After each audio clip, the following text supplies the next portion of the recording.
What's going on, Trojan fans? It's Black Chan here, coming to you from the Light Torch podcast, coming to you with some transfer portal news today. So we have 3 recruits right now on campus visiting. We have 2 defensive linemen and 1 quarterback. I know everyone's excited to hear that we have some defensive linemen showing up on campus, especially from the transfer portal. So we have Isaiah Raikes and Javier Derritt, and from North Dakota State. Isaiah Raikes is from Texas A&M, and then Jayden Maiava from UNLV. He's a quarterback. He was a true freshman this year for them. Javier Derritt is a senior. I'm assuming he has 1 season left, and Isaiah Raikes was a junior at Texas A&M. So, we have Isaiah Raikes here. He was a junior this year, 6'2", 320. So he is a big boy. He's definitely a big boy to be paired next to Bear Alexander. And then we also have Javier Derritt, who is 6'2", 280. So I think he can add some weight on to his frame here to maybe get up to 290, 295. And then also for Jayden, he is a big boy. He's 6'4", 220.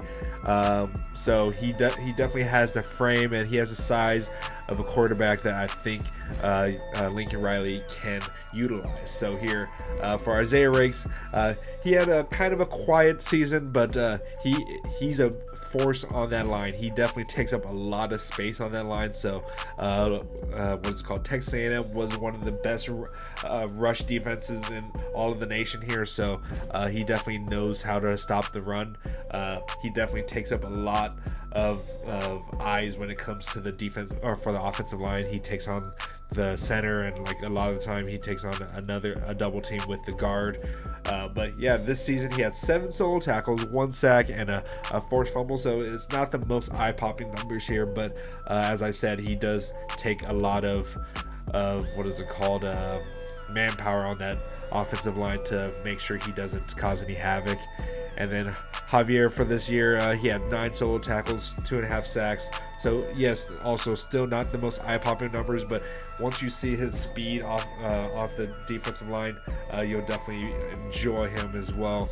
And Jayden, he had a really good actually freshman season. I don't know if he played all the game, every single snap for UNLV, but he had 3,085 yards and 17 touchdowns to 10 interceptions. He was 63% on his completion percentage, so he definitely can sling that ball around. So it's good. We definitely since we just lost Malachi Nelson, and I guess breaking news is that he just committed to Boise State. So we're definitely thin when it comes to that quarterback room.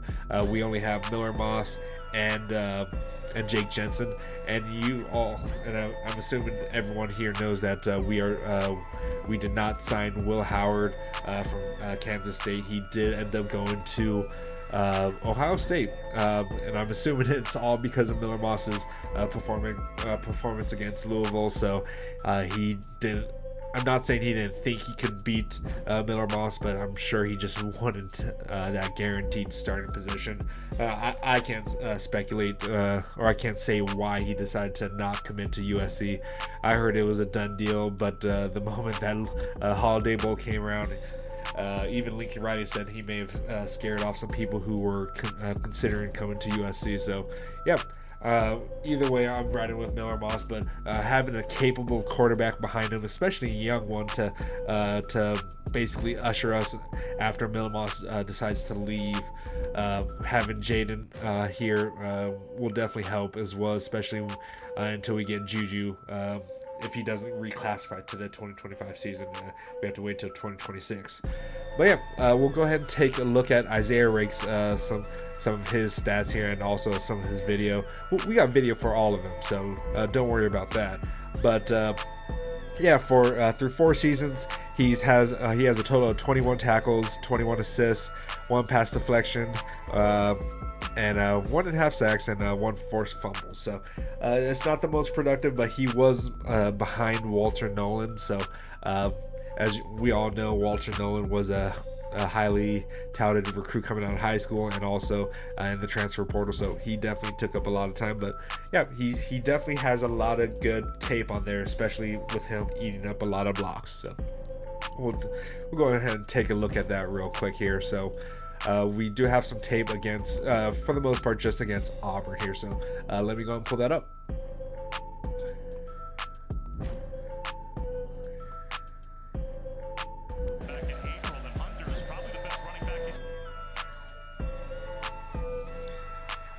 All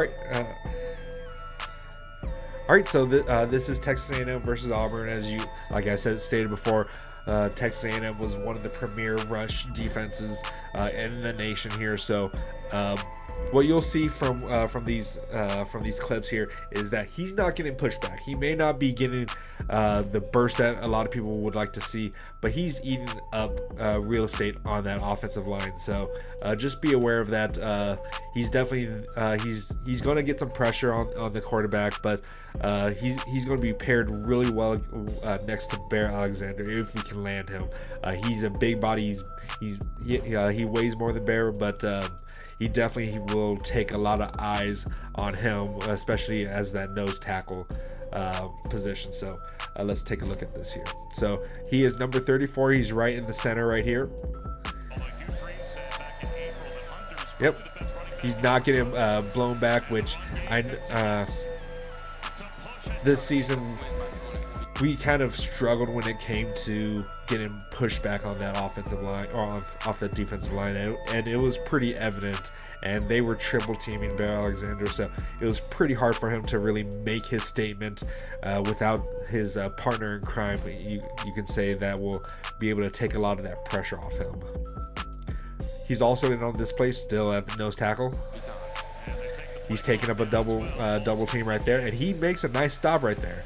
So he can hold that middle of the field. So it's definitely something that I really hope if we can snag him away, because there's rumors that he may be he's down between, or at least we're crystal ball based off 247 that we're going to get him, or maybe on 3. I can't recall where I saw it, but yeah, it's either between us and Auburn, the team that he's playing here. So but I think we are a little bit ahead, so we'll see. Hopefully we can get some kind of intel after his visit, but we'll definitely wait and see for that. All right, here's another play, same game here, but same nose tackle position here. Taking up a double team here.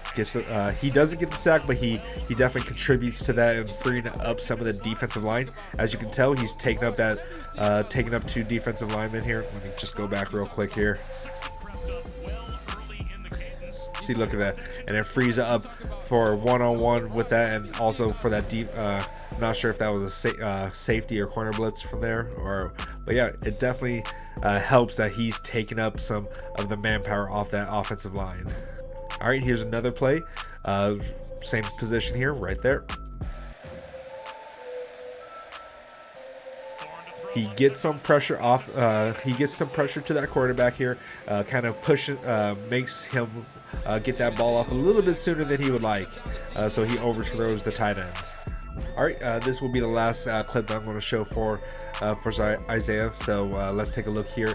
He holds down this offensive line here, and he doesn't make the tackle, but he definitely holds that line and makes sure that that he's not getting pushed back, and still pushes the flow into the defense here. So.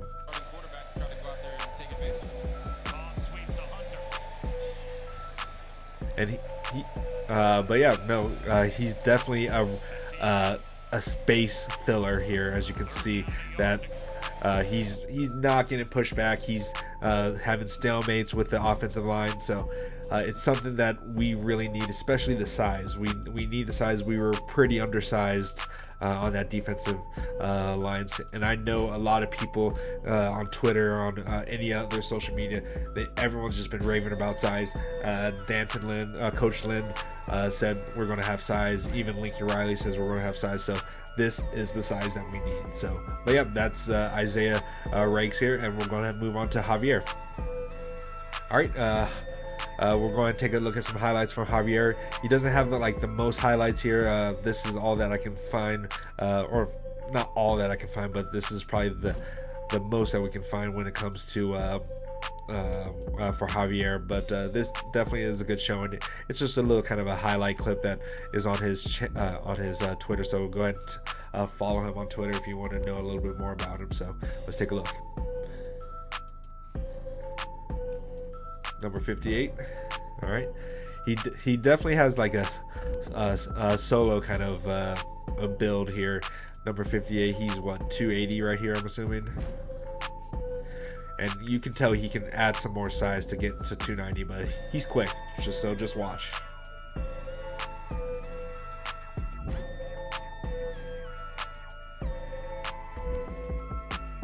Yep. He knows how to fight off blocks. He has good hands. He definitely does a lot of good hand fighting here.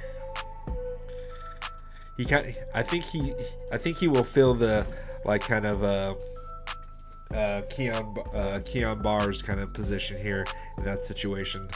I think they were the similar build, but remind me in the comments down below. So,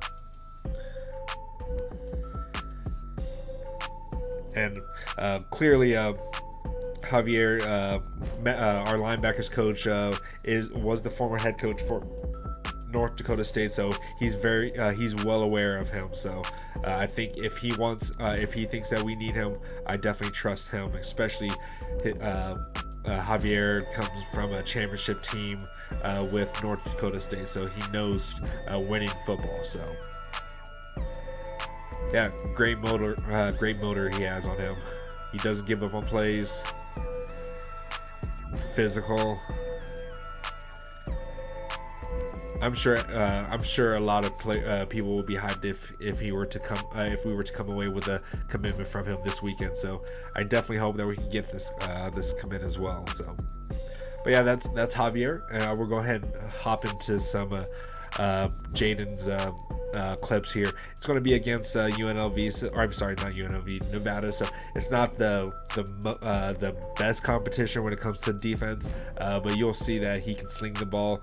He does have some mobility as well, and he can throw on the run. So we'll go ahead and take a look at that.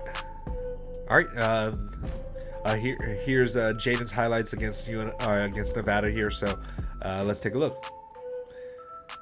All right, moving on, throwing on the run, a quick little out pass.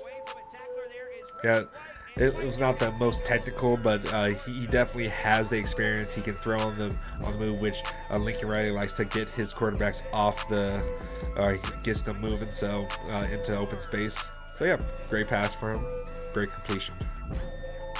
All right, here's another play here. It's pretty much the same, not the same play, but pretty much the same kind of premise of that last play to the tight end here. So let's take a look. On the move. He looks pretty accurate when he is off the spot, so that's definitely a good thing. We know that Lincoln Riley likes to roll out his quarterbacks, and look at here, he got some mobility. He's a big guy, 6'4", 220. I'm sure he can add some more mass to that frame, but he's gonna be tough to take down. So it's good that he can run that mesh offense, and looks like he knows when to pull that ball out from the running back. So yeah, let's take a look at some other plays here. All right, this play right here is going to be showing off his deep ball passing here. It's a beautiful ball over the shoulder, and he hits his player in stride. So take a look here. Nice deep ball, right over the shoulder, into the breadbasket here. Easy pass. I think that was like a 70-yard pass or so, but yeah, he definitely has a nice touch on the deep ball. So that's something that we were pretty used to with Caleb as well. So, and I know Miller Moss can do that as well. But no, it's definitely good to have this kind of productivity from a quarterback, especially at the FBS level here. I know. I may have said that we should be going to the FCS kind of level when it comes to quarterbacks, but if we have someone like Jayden being able coming to the team, it's definitely good that he has some FBS experience. So. All right, this is going to be the last play that I have for Jayden here. This definitely shows his accuracy on the move here. The receivers do look like they've had to get into space for this one. So let's take a look here. Running, he's going through his checks, and he was able to find a receiver in the downfield. So it's definitely good to see that ability to go through his progressions here. So all right, those were the highlights of Isaiah Raikes, Javier Derritt, and Jayden Maiava. Let us know in the comments down below what you think of these players, and let us know if there's any other players that should be on USC's radar here, and let us know. And also take a look at B. Jones's video from yesterday here about Evan Stewart and the running back out of Ole Miss in the transfer portal. And what do you guys think about Miller Moss not being on the early Heisman vote or early Heisman watch? I personally think that there's two players that Miller Moss should be over, especially with each of them having their first start being in a bowl game. I think Miller Moss definitely outshined them, especially going against defense like Louisville. But either way, I think he's going to be on it by the end of the season next year. So, but yeah, like, comment, share, do all that good stuff, and turn on the notification bells, and you won't miss any uploads or any kind of live podcast that we do. And so, definitely, until next time, guys, fight on.